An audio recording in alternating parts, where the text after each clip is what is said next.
Welcome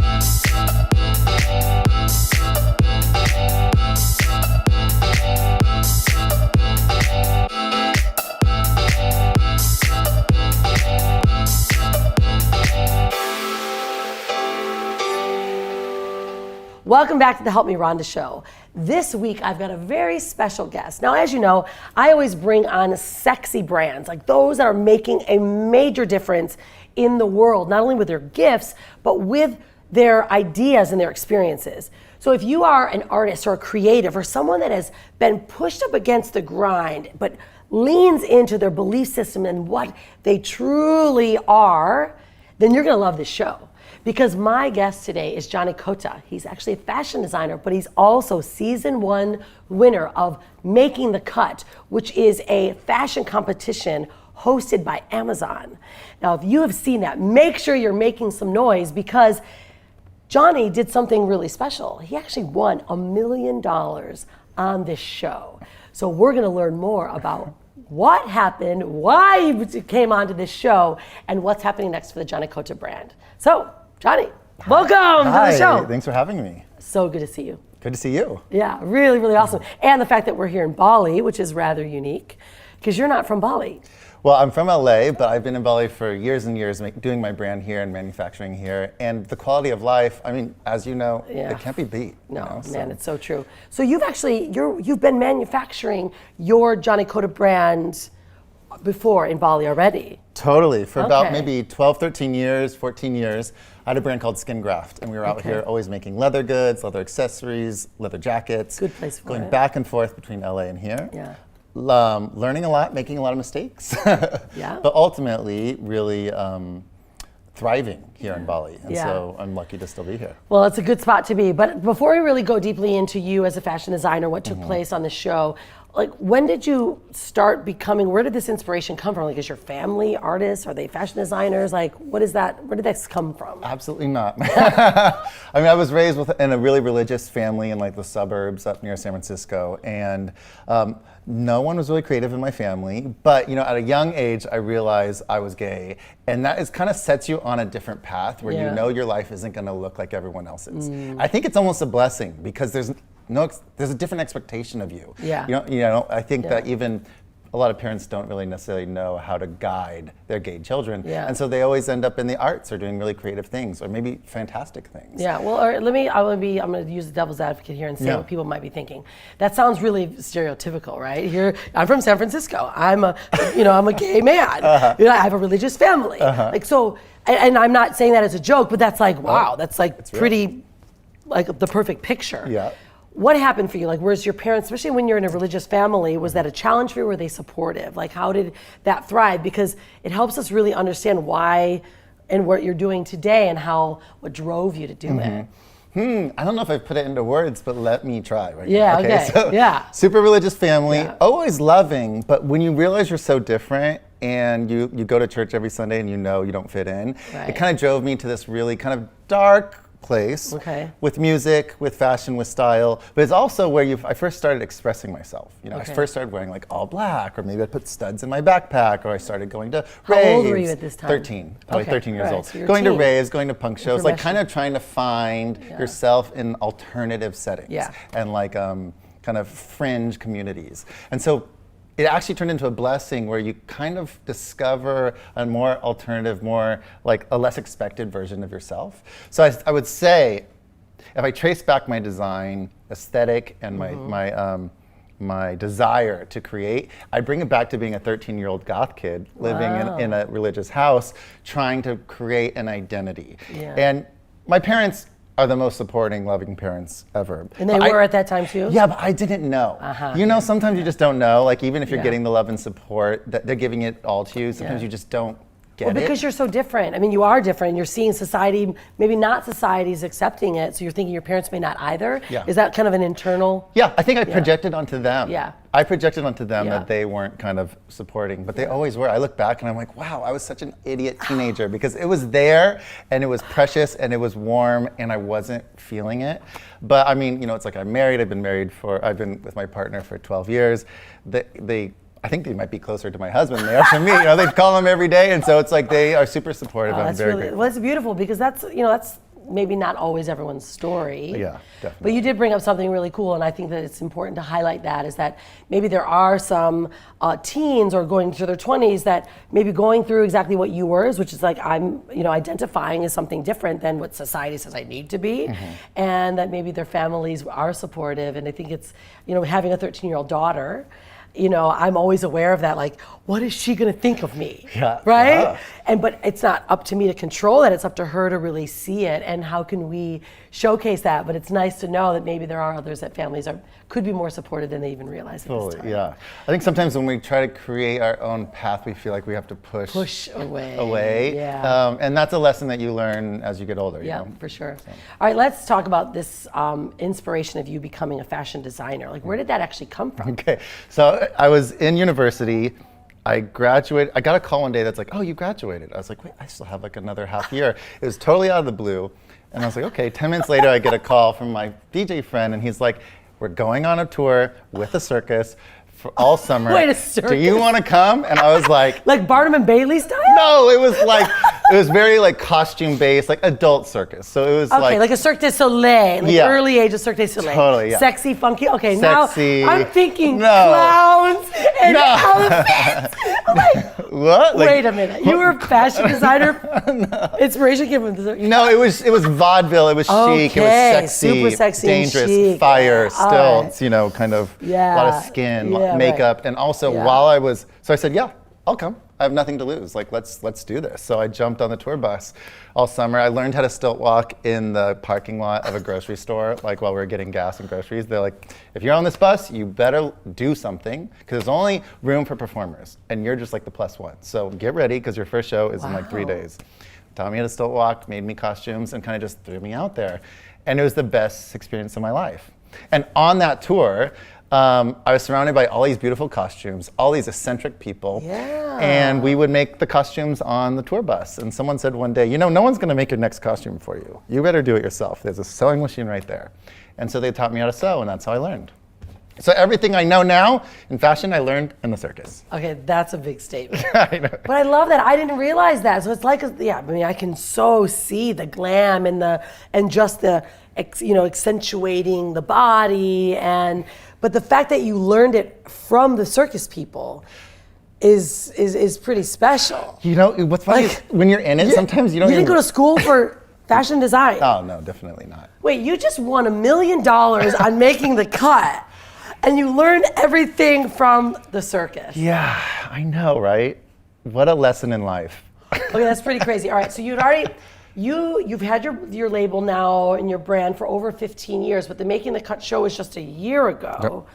So what got you to making the decision to actually joining the show? Okay. Right? Because you take this circus, you build this brand, you had already been successful, right? Yep. I mean, what had been happening until you said, I'm going to go on the show? So with my brand Skin Graph, we did a lot of, since it's coming from circus, I did a lot of stage wear. So we did stuff for Gaga, Janet Jackson, Rihanna, Justin Bieber. I mean, pretty much all the pop stars. And how did you enter that? From circus to entering into celebrity? Like, there's so many things. I know, well, I keep having to pull it. Well, that was the fortunate thing of being based in LA. You're just surrounded by that. The industry is just around there. If you're making cool stuff, and back then, our only means to communicate with people was MySpace. So we were brand on MySpace, and I remember Marilyn Manson's manager, or no, was it Pink's manager was like, oh, can you make a jacket? And it's like, oh my God, this huge opportunity. And we'd get opportunities like that. Right. And also we would be still walking. And you're walking around, it's eccentric. Just meet people. We were doing Coachella, before Coachella was cool, and then you meet all the artists back when it was small. All right.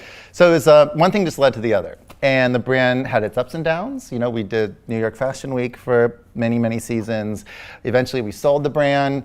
It got super commercial for a year. We freaked out. We bought it back. Ups and downs. So many peaks and so many valleys. Wow. And at the beginning of, I think 2019, we were kind of going down. We were going down. Money was tight. Funding was tight. The brand felt like it was coming to the end of a chapter, and I don't know if there was a new chapter after that. And someone reached out to me and said, hey, I have an opportunity for you. there's a new show coming out on Amazon, and it's a competition about creative directors. So it's like most of these other ones are like sewing competitions for designers. We want someone who can do branding, who can create a lifestyle, who can do runway shows. It's not just sewing. And I was like, you know what? All these sewing shows, I could never even make it past the first challenge, I'm sure. But what you're saying right now, if it's talking about branding and building a brand, that's what I do. And this sounds awesome. Oh. And so I did the audition video, and I got called in for a few castings. And one day I was in Bali, and I got a phone call. They're like, you're on the show. In 30 days, you are flying to New York, and that's all we're going to tell you. And I was like, no way. Yeah. How exciting. Super exciting. All right, so but how scary as well at the same time? Like, were you really super confronted with that? Absolutely terrified. Yeah. Terrified, yeah. So you had already made it, so you sent in your video, but you made it, so you're like on the show. On the show. And you fly there. What happens when you fly to New York? Well, I remember I packed, I didn't know what was gonna happen. Yeah. Was it all gonna be filmed in New York? Were we traveling the world? They didn't tell us even the name of the show. Like, there was so much secrecy, which I respect now, but at the time I didn't get it. Yeah. And I was packed, and I was in the airport, and my mom called, like, wish me luck, and I just lost it. I just sobbed, like someone had died, like just sobbing. She's like, what is wrong? And I'm realizing I'm about to put myself out there in a way that I haven't before. And you're kind of feeling down because you're kind of in a Totally. Am I gonna embarrass myself? Am I gonna ruin my brand? Am I gonna ruin my reputation? Yeah. Or am I gonna soar? You know, and like throwing yourself into the unknown, right? Like really confronting fear. Yeah. And I sobbed for half that flight to New York, and then I landed and I was like, Cota, pull it together. And then, arrived and started filming, and it was challenging. Every single day was challenging, but it really pushed me past my limits. It made me a better designer and a better person, and I'm super grateful for it. Wow, I love that. I remember a moment in time where Naomi Campbell like ripped you to shreds. Yeah. And it was, it felt heavy. It was like maybe 1 minute to 2 minutes, what we get to see. But like, share that. What happened with that? Like, how did that help change you? The second episode of Making the Cut, Naomi Campbell's one of the judges, and she's kind of the most outspoken and iconic, definitely, for sure. Yeah, for sure. And she just fed me to the wolves. Just like, just her critiques were so intense. Damaging. Yeah, she took it, and when I almost couldn't handle anymore, she just kind of came in for the kill. And everything was just saying, you're not giving us enough, we're not seeing a future in you, you're not wowing us, and instead you're boring us. And I'm just like sitting there on camera like, just sweating. Whoa. And this is which episode? The second episode. Oh, Jesus. So you're almost like hacked. Oh, yeah, I just got there. I haven't even gotten to show them what I do. And I was devastated. And after she lectured me forever. What we saw was maybe a minute, but it lasted 20 minutes, Wow. Like, even the judges were like, Naomi, you can see, like, totally, like, chill out. And it's not about how you fall, I think it's about how you get back up. And I think that was the pivotal moment for me. It changed my entire competition. Because I said to her, I know I have the talent. I know I have the entrepreneurial spirit. I know I'm what you're looking for, and I'm gonna prove it. Give me this opportunity. Keep me here. Don't send me home today. And I promise you, I will impress you. And I spoke with such conviction. She was like, okay. And each judge was like, do we keep him? Keep him. And I'll tell you what. So you were fighting for your life at that point? Fighting for my life to stay there. And then I'll tell you what, the next episode just started, boom, succeeding, thriving, just like killing it. And I turned into a really phenomenal season where I was always a front runner, and nobody expected that at the beginning. Being grilled by Naomi Campbell, every designer was like, this guy's gone, we give him a week. It's like no one believed in me, and sometimes that pushes you that much like harder to like believe in yourself. I think without that, I don't know if I would have won. It was that challenge and overcoming it that brought me to that place. Well, I mean, you already talked about that at 13. You were already trying to find your way through stuff that wasn't normal, right? Naturals. That seems like it's kind of part of your mojo. Whenever someone says you can't do something, you're like, well, yeah. I mean, I'm from Detroit, so like, I am like a survivor. Right? Okay, so this is pretty cool. So she rips you apart. You get to stay. Did you get any preparation being the show? Like, I've loved watching these shows. My daughter Hannah, she's a fashion designer. Like, we watched Project Runway with Heidi Klum. We loved, everything that they did. And now we get to watch this show, but we don't really know what's in the background. Like how is the show like? I mean, is it enjoyable, or is it like you're under a pressure cooker? Oh. And how much time do you really get? Feels like you just had it overnight and you made a whole collection. Like, do you get a week? Like, what is it? It's fast. I mean, every episode is filmed maybe in 2 days. It's like you get the challenge, you run and buy fabric, you start sewing. One thing that I think a lot of people believe about these kind of shows is that they're all kind of set up. Like it's all set up. Right. Not an ounce of it is set up. It's very genuine. You learn about the rules of the episode when everyone else does. They send you, nothing was crafted. It was all super genuine. All the freaking out, every time I cried, every time like the pressure became too much was real. You know, it's like no one's turning it on. Yeah. Like it really was a very genuine experience. And maybe you get 2 days per challenge. And I hadn't sewn for 10 years. And they were like, okay, now you have to. Right, because you had manufacturing. Yeah, I don't sew. I mean, I did at the beginning of my brand, but now I don't. Oh my goodness, right. And I was under the impression we wouldn't have to sew. And they're like, oh, now you have to sew and sew and sew. Like, it was a headache. But I will say I cried myself to sleep every night. And every morning I looked in the mirror and I said, Cota, pull it together. And then you just go on set and do it. Wow, I'm like kind of amazed that you hadn't sewn in 10 years and you actually made the most epic collections. I was, you know what I was doing is when we were on our flights, because we ended up traveling the world, people would sleep and people would watch movies. I watched YouTubes of how to sew a puff sleeve, how to do pleats on the waist, because I hadn't sewn for so long. So I would watch the whole time I was watching like YouTubes and like how to set a collar, how to like do buttonholes, and it's just something that's not in my skill set. Yeah. And I was studying the entire time. And I just like, oh, I learned how to do a puff sleeve, and then the next episode I do a puff sleeve, and Naomi would be like, "That's beautiful." I'm thinking, I just learned. Yeah, totally. Wow, that's very inspirational, even to think. I mean, that's obviously the style of person that you are, and it brings into, you know, how many people would just easily give up or watch movies and rely on what they have, right? And then you obviously continue to make it. I remember that, I think it was the final episode, because that's when you won. You were against this one woman, right? Esther. She's incredible, yeah. Yeah, and how are you feeling at that moment? Like, here you are, you've made it.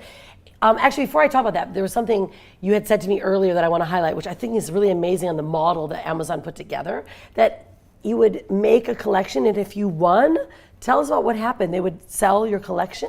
So, it was a super unique show that every episode, if you win, they would take the piece and they'd produce it, and as soon as the episode comes out, people could buy it right away, which I think is a really awesome way to change how we shop, right? Yeah. See it now, buy it now. It's like retail is dying. Like, how do we reinvent shopping? So I was really inspired by that. And then, well, one of the like awards, you know, you win $1 million, but you also get a chance to do a collection with Amazon. So we were both competing for that. We were right. Yeah, definitely for the money, but also for like worldwide, you know, collection that gets so much exposure to all these people. Yeah. And just the whole entire world has access to it. Yeah. So that, I remember telling in the second to last episode, we have to do a pitch to the president of Amazon Fashion, a business pitch. And it's like in a skyscraper in Manhattan, and everyone's all dressed up and you have to pitch, and I'm like sweating out of places I didn't even know I had, you know. And I remember saying, I don't care about the $1 million. I can turn a mentorship with Amazon and a collection with your network into something more profitable than $1 million. I don't care about the money, I want the chance. And she was like, okay. And I do believe that. I believe it strongly. Yeah. Yeah. So here's you and Esther standing there, and you are literally on the line. Yeah. Well, how did that moment feel? It's like dong. Like. I mean, I don't think I've ever been so excited did you and expect terrified. It though? When I packed to go there, I packed for 2 weeks. I was like, I'll get to maybe episode 2. So I didn't expect it ever, but. Along the way, I gained more and more confidence and more self-value. And my final collection, I actually flew to Bali, did the collection, then flew to New York and did the whole runway show with this collection that I just spent 30 days making. And I was so proud of it. At that point, even though I was terrified, I didn't care if I won. Yeah. I knew I'd shown my best version of myself, and that was kind of what mattered. But then when they said my name, so you found out in that moment, like that was real. That was real. Literally standing there, because like, you know, they do some of the pageants, and they or like RuPaul will do, and he'll film all of them, and the one just wins. But that was her expression among everyone. But you really stood there and you really won it. You really stood there and really discovered. And what I'd heard is that from like people on set, is that nobody knew. Like the judges were actually speaking for the very first time who they thought should win. So I don't even think the producers or the people behind the camera knew who was going to win. You know, so it got down to, I think it's 5 judges, and 2 votes for her, and then 2 votes for me, and we're holding hands. We're like, oh my God, one of our lives, well, both of our lives are going to change, but one of us is about to get this huge honor. And when they said, Nicole Richie was like, I think Jonny should win, and I just laughed. Oh, you just gave me goosebumps. I know, I just lost it, totally lost it. Wow, so what happened from there? So you win, then like, all of a sudden you're like instant famous. Like you're already famous because you're in the show, like, but this is like, you won. It's transformed my brand. Completely transformed. Totally. What's happened for the Jonny Cota brand? Well, I mean, we watched Jonny Cota Studio, which is a collection that we did with Amazon. And then I'm also doing Jonny Cota, my namesake brand. Launched 2 collections since the show. Introduced my first perfume, just did my second perfume last week, which has been always a dream of mine. Lifestyle products, candles, kind of just all the categories I've always wanted to do, but never had the resources. So that's really what the biggest thing that's come from this is resources and funds. Yeah. And we, so right now we are doing all that, telling our brand story, building a new factory here in Bali, kind of a new studio, a new atelier, where we're gonna have like the students in the fashion schools come through and kind of like give them like little tutorials about like here's what we do here and here's how we're trying to make a difference with fashion.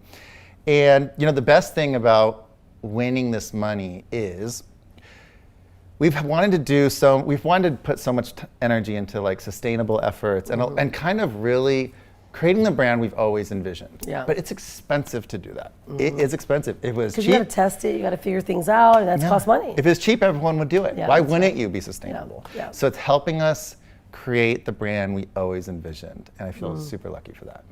Wow, that's amazing. And I love that you're doing it here in Bali, because that also gives you even a more leg up with your brand because you're actually giving back. Yeah.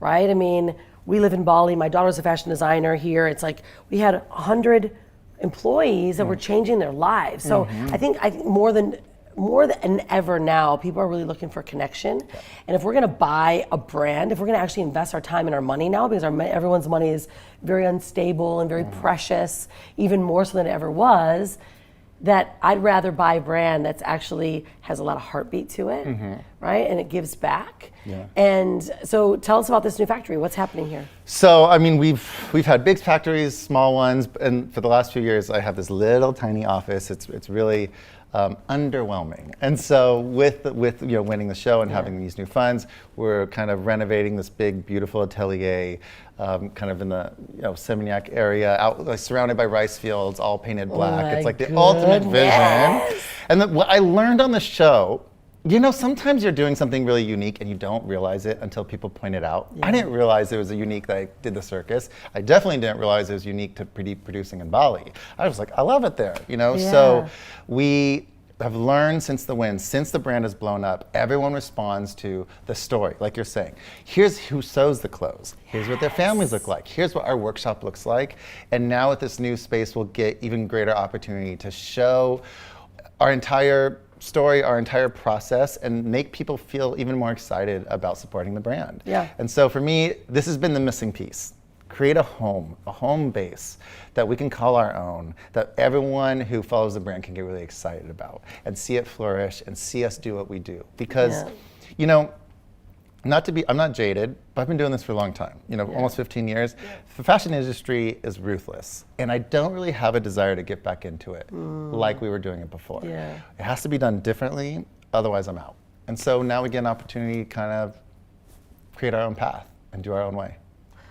Well, I really love that. And I mean, it gives so much more depth to choices that we're making, right? I mean, sustainability, saving the planet, like it's real now. It used to have this cliche, and we're doing this. However, I do believe that more and more people are really making conscious choices, and we're selecting with conscious brands. They're doing good things, and it just so happens to be fashionable.